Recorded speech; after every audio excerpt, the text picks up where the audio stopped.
नमस्कार, आप देख रहे हैं जम्मू क्रॉनिकल और मैं हूं रमन सैनी।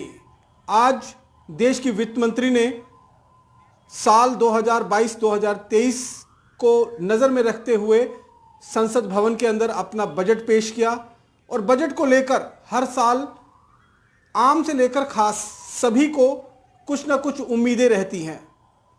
अब से कुछ देर पहले हमने आपको मुख्य बिंदु जो थे बजट के वो समझाए कि आखिरकार इस बजट में क्या कुछ मिला है आम आदमियों को, क्या कुछ मिला है इंडस्ट्रीज को, क्या कुछ मिला है कॉरपोरेट सेक्टर को और क्या कुछ मिडिल क्लास फैमिलीज को मिला है। लेकिन जम्मू कश्मीर की अगर हम बात करें तो पिछले 2 सालों से लगातार जिस तरह से कोविड-19 की एक काल जो है वो पूरे देश ने देखा है और ऐसे में आर्थिक व्यवस्था और आर्थिक गति जो है वो पूरी तरीके से धीमी हो चुकी थी। ऐसे में हम लगातार इस बात को लेकर कहीं ना कहीं ये उम्मीद लगा रहे थे कि जो इस साल का बजट होगा वो आम से लेकर खास को राहत देने वाला बजट होगा। किस तरीके से जो व्यापार मंडल है इस बजट को देख रहा है, इस पर बातचीत करने के लिए चैंबर ऑफ कॉमर्स के प्रेसिडेंट अरुण गुप्ता जी मेरे साथ मौजूद हैं। अरुण जी, बहुत बहुत स्वागत है आपका जम्मू क्रॉनिकल में। सबसे पहले धन्यवाद। अरुण जी, मैं आपसे ये जानना चाहूंगा कि बजट को आपने सुना होगा और अभी तक आपने उसका मूल्यांकन भी कर लिया होगा कि क्या कुछ इसमें आपको मिला है, क्या कुछ आम जनता को मिला है। तो आपसे समझना चाहेंगे कि बजट को पहली नजर में आप किस तरह से देखते हैं। देखिए, बजट के हम 2 एस्पेक्ट्स रहते हैं। पहली बात तो हम बात करते हैं लोकल की और दूसरी हम बात करते हैं नेशनल की। अगर हम ओवरऑल इसको अगर बजट को देखें, इसमें हर सेक्शन को कुछ ना कुछ मिला है।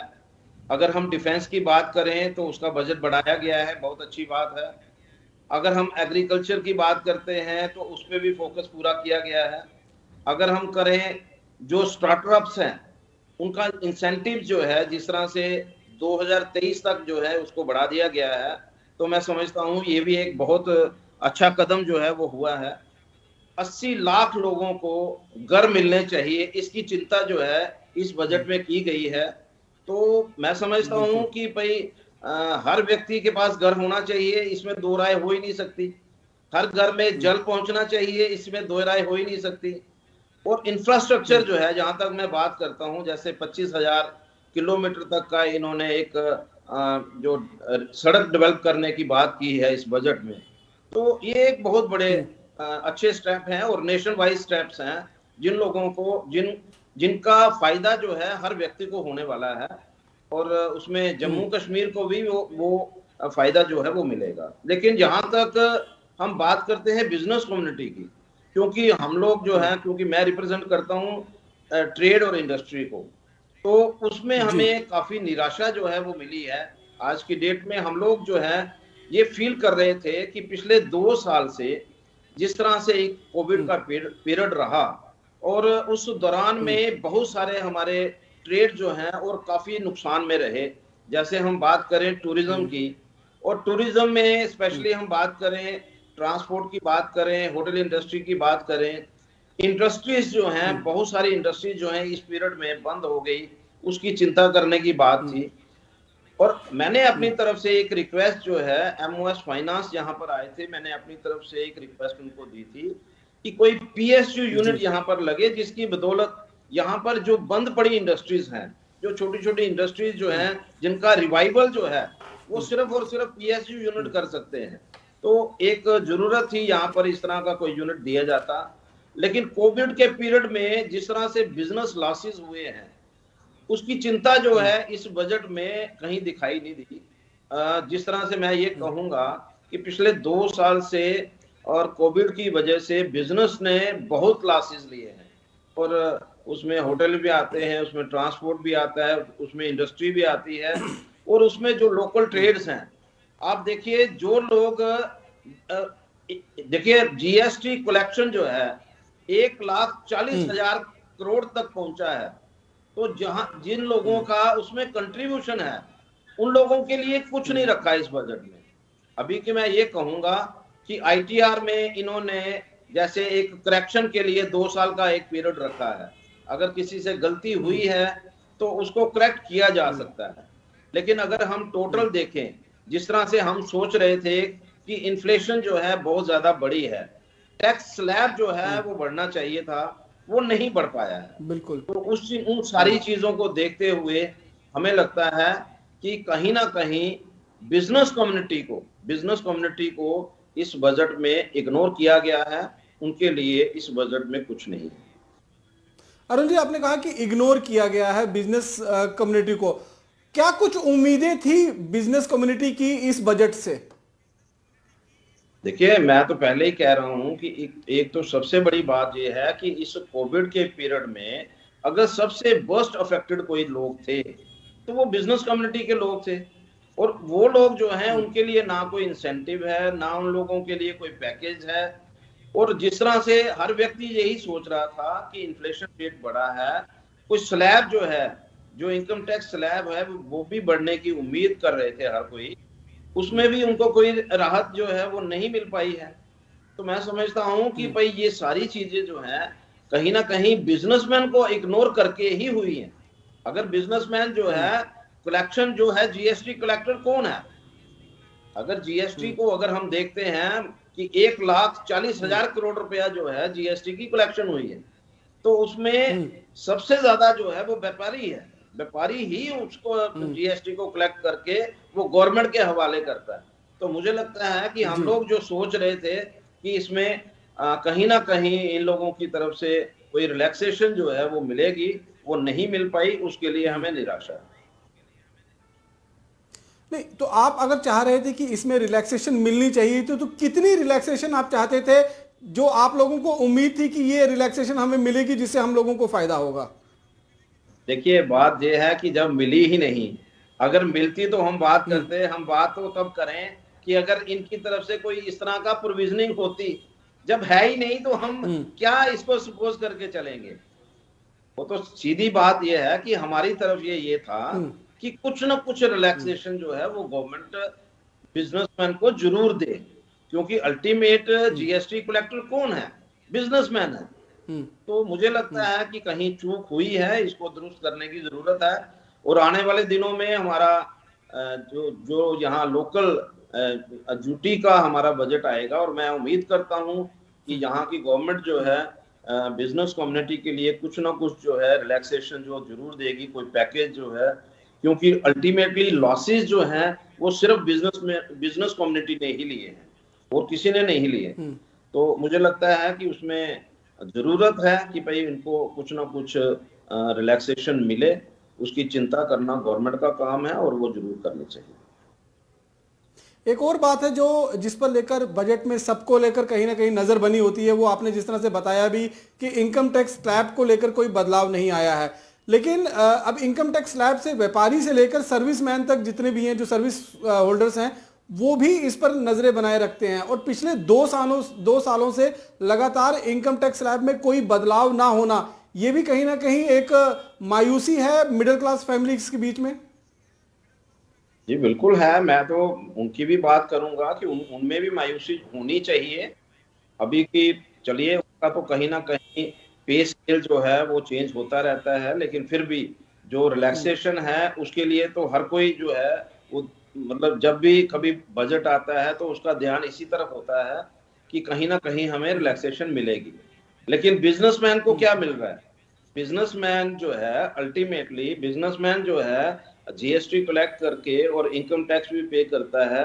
अभी की मैं एक डिबेट देख रहा था जिसमें उन्होंने कहा जी कितने लोग इनकम टैक्स देते हैं, लेकिन भैया जितने देते हैं, जो बिजनेसमैन, जो मेन बिजनेसमैन है वो तो देते ही है ना। हर व्यक्ति जो है कहीं ना कहीं कंट्रीब्यूट कर रहा है, तभी तो ये कलेक्शन हो रही है, ऐसे थोड़ा होती है।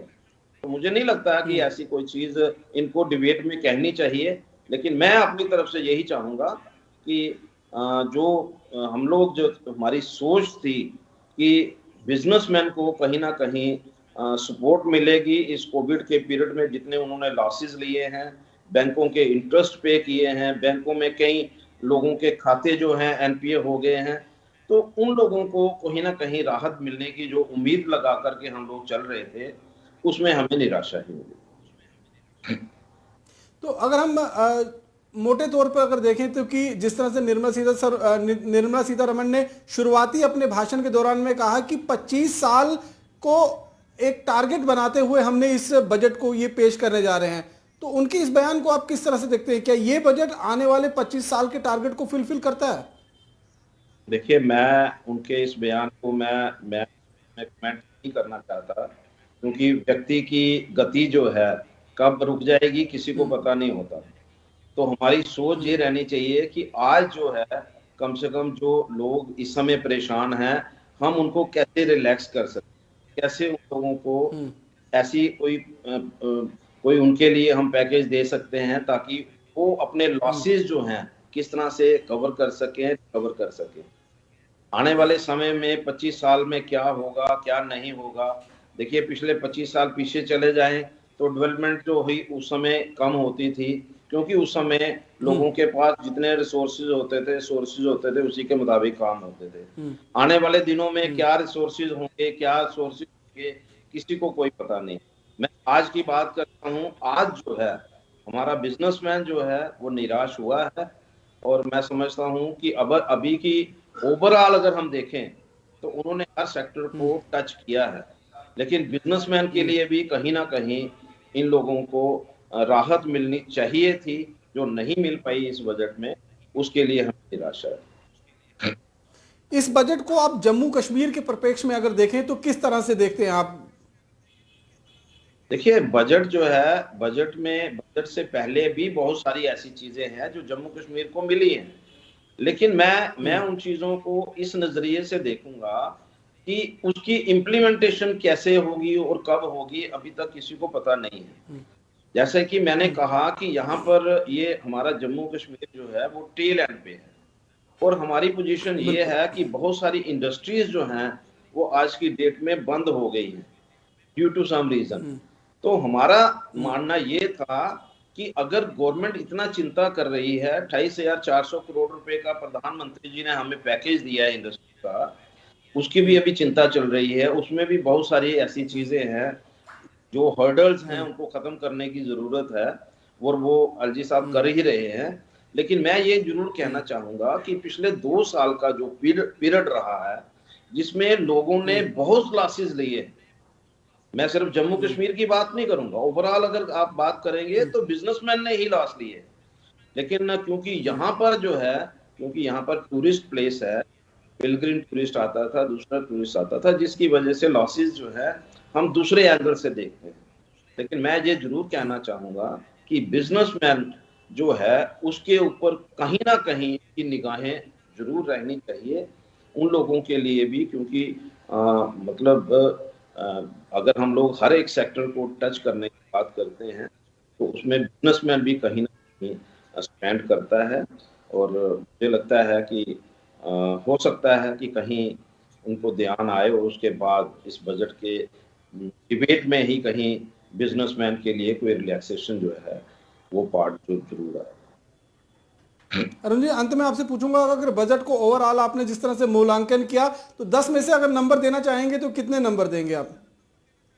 देखिए अगर मैं 10 नंबर में से 7 नंबर देता हूं तो 7 नंबर जो हैं वो नेशनल इंटरेस्ट को लेकर के जितनी चीजें बनी हैं, जो 3% जो बिजनेस कम्युनिटी को देख करके बननी चाहिए थी, बिजनेस कम्युनिटी को जो चीजें मिलनी चाहिए थी वो नहीं मिल पाई, उसका हमें अफसोस है। तो बिजनेस सेक्टर कहीं ना कहीं मायूस है इस बजट से पूरी तरह से? बिल्कुल मायूस।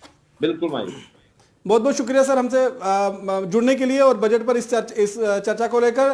तो ये थे चैम्बर ऑफ कॉमर्स के प्रेसिडेंट अरुण गुप्ता जी, जिन्होंने साफ तौर पर कहा कि अगर नेशनल इमेज को हम देखेंगे, नेशनल वाइड तरीके से देखेंगे तो ये एक पॉजिटिव बजट जो है वो देखने को मिल रहा है, लेकिन जो राहत की उम्मीद व्यापारिक वर्ग जो है वो लगाकर बैठा हुआ था, जो मिडिल क्लास इस बजट से राहत की उम्मीद लगाकर बैठा हुआ था, उससे कहीं ना कहीं निराशा जरूर हाथ लगी है। और अब उम्मीद जम्मू कश्मीर के लोगों को आने वाले जम्मू कश्मीर का जो बजट होगा, जो लोकसभा में ही पेश होगा, उससे उम्मीद है कि उसमें जरूर कुछ राहत जो है वो दी जाएगी। फिलहाल बने रहिए जम्मू क्रॉनिकल के साथ।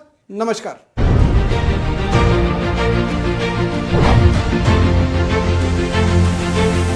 आप देख रहे हैं जम्मू क्रॉनिकल।